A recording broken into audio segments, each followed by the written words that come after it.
नजर के सामने जिगर के पास कोई रहता है,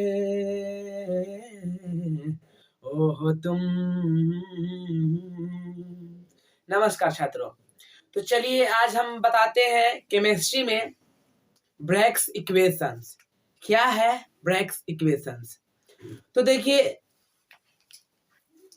ब्रैग्स इक्वेशन जो यहाँ पे है 1913 ईस्वी में W.L. ब्रैग्स और W.H कहीं कहीं पे W.H या फिर कहीं कहीं पे W.B. ब्रैग्स भी दिया गया है, ठीक ना। तो W.L. ब्रैग्स और W.B. ब्रैग्स जो है ये पिता है और ये पुत्र है, यानी कि पिता और पुत्र मिल करके एक समीकरण दिए हैं। इसी को हम लोग कहते हैं ब्रैग्स समीकरण यानी ब्रैग्स इक्वेशंस। अब देखिए आखिर है क्या, ये जो इक्वेशन है आखिर है क्या? तो दो समानांतर तलों के बीच की दूरी निकालने का एक समीकरण दिया जिसे ब्रैग्स समीकरण कहते हैं। जैसे यहाँ पे देखेंगे कि एल, यहाँ पे एक एल रेखा है और यहाँ पे दूसरा का रेखा जो समानांतर है एम रेखा है, ठीक ना। तो देखिए यहाँ पे इस प्रकार से जैसे होता क्या है कि बहुत सारे क्रिस्टल के जो कण होते हैं तल बाई तल बैठे होते हैं। जैसे देख पा रहे होंगे कि ये जो फर्स्ट लेयर है इस प्रकार से अब यही कण यहाँ पे दर्शाया गया है बिंदु के द्वारा। ठीक इसी प्रकार से सेकेंड लेयर यहाँ पे दिख रहा होगा, इसी प्रकार से थर्ड लेयर दिख रहा है, ठीक ना। तो अब क्या करते हैं, एक्स किरणों को इस पे छोड़ा जाता है। तब क्या होता है कि देखिए यहाँ पे फर्स्ट लेयर पे जो यहाँ पे अब यही कण है, यहाँ पे एक्स किरणें इस पे टकराते हैं। जब आपतित कराया जाता है किरणों को तो पुनः परावर्तित हो जाती है। इसके बाद फिर से दोबारा तरंग दैर्घ्य को बढ़ा या घटाकर जब फिर से यहाँ पे दोबारा से आपतित कराया जाता है तो देखते हैं कि अब की सेकेंड लेयर तक यहाँ पे ये जो किरण है यहाँ पे पहुंच जाता है और पुनः सेकेंड लेयर में के अणु से टकरा कर पुनः परावर्तित हो जाती है किरण। इसी प्रकार से फिर से अगर इसी प्रकार से किया जाए तो X3 जो एक्स किरणें हैं फिर से थर्ड लेयर में टकराता है और पुनः परावर्तित हो जाता है। तो इसी प्रकार से यहाँ पे देख रहे हैं कि X1 यानी कि एक्स किरण को सबसे पहले परावर्तित कराया गया तो पुनः थीटा कोण के सामने परावर्तित हो गया है। ठीक उसी प्रकार से X2 यानी एक्स किरणों को फिर से आपतित कराया गया तो यहाँ पे देख रहे हैं कि ये जो है पुनः परावर्तित तो हो गया। अब देखेंगे कि जो ये जो X1 डैश है यानी जो आप परावर्तित किरण है उधर अगर इसको धीरे धीरे करके इधर बढ़ाया जाए तो देख पा रहे होंगे कि ये जो है यहाँ तक आ गया, मतलब O से A एक रेखा आ गया जो X2 पर क्या हो रहा है, लंब हो रहा है। इसी प्रकार से X1 को अगर पीछे की ओर बढ़ाया जाए तो X2 डैश जो है परावर्तित किरण पर क्या है, ये लंब है। अच्छा लंब इसलिए हो गया क्योंकि देखिए ये जो X1 है यहाँ तक तो समान दूरी पर है, X1 और O, X2 और A जो है एकदम समान दूरी है, लेकिन AC जो है अधिक चला गया। जैसे X1 O जहां था इतना AC अतिरिक्त में चल गया, मतलब X1 O से ये ज्यादा चल गया, AC ज्यादा चल गया। ठीक इसी प्रकार से BC भी क्या है, ज्यादा है। X1 डैश X2 डैश से क्या है, ज्यादा है।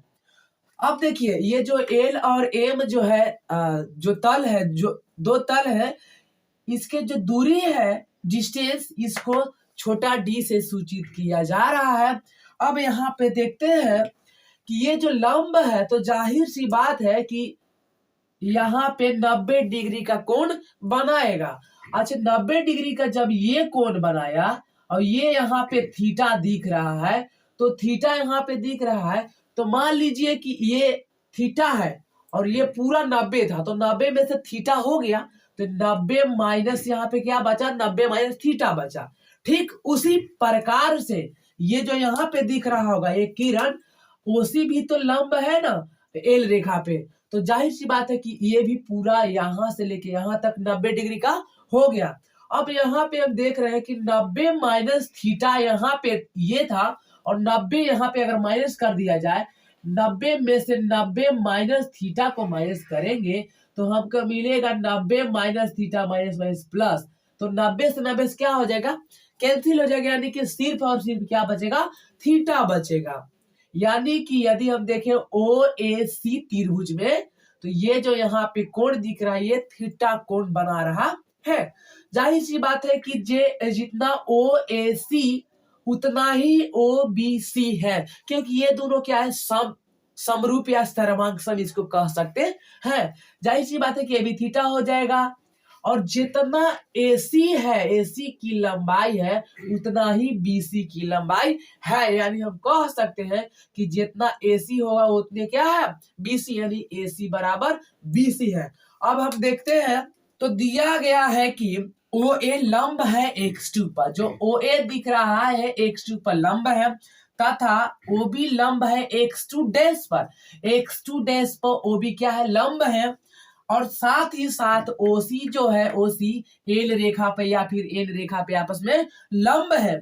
अब इसलिए हम कह सकते हैं जब लंब है तो x1 OA बराबर 90 डिग्री यहाँ पे होगा, तथा कोण LOC बराबर भी 90 डिग्री होगा।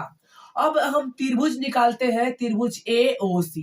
तो AOC में देखेंगे यहाँ पे थीटा जो है, आप त्रिकोणमिति में पढ़े होंगे कि थीटा के सामने जो होता है वह होता है परपेंडिकुलर, यानी कि ये हुआ लंब और ये हुआ आधार। तो लंब और आधार हमको संबंध में रखना है। तो लंब बटा आधार यानी कि P बटा में H जो होता है साइन थीटा के बराबर होता है। तो sine theta is equal to AC by OC, क्योंकि P जो यहाँ पे लंब है AC है और H जो है O और C है। तो अब साइन थीटा को हम यहाँ पे साइन थीटा ही रखेंगे।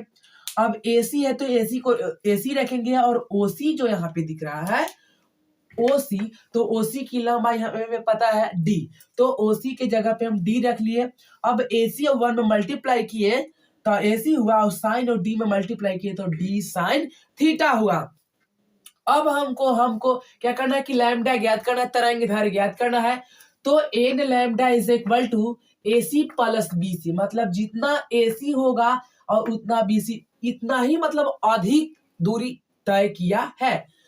तो अब AC प्लस BC, हम AC के मान निकाले तो D साइन थीटा आया है, और यहाँ पे जान रहे हैं कि जितना AC होगा उतना ही BC है। तो यहाँ पे हम कह सकते हैं कि चूंकि AC बराबर BC और जब AC हमको D साइन थीटा मिला तो BC भी क्या हो जाएगा, D साइन थीटा ही हो जाएगा। तो इसलिए हमें फार्मूला मिला है n lambda is equal to एगो D साइन थीटा एगो D साइन थीटा, यानी कि 2D साइन थीटा हुआ। तो इसे ही हम ब्रैग इक्वेशन कहते हैं, यानी ब्रैग्स का समीकरण इसे ही कहा जाता है। तो इसे एकदम याद रखना कि n lambda is equal to 2D sine theta.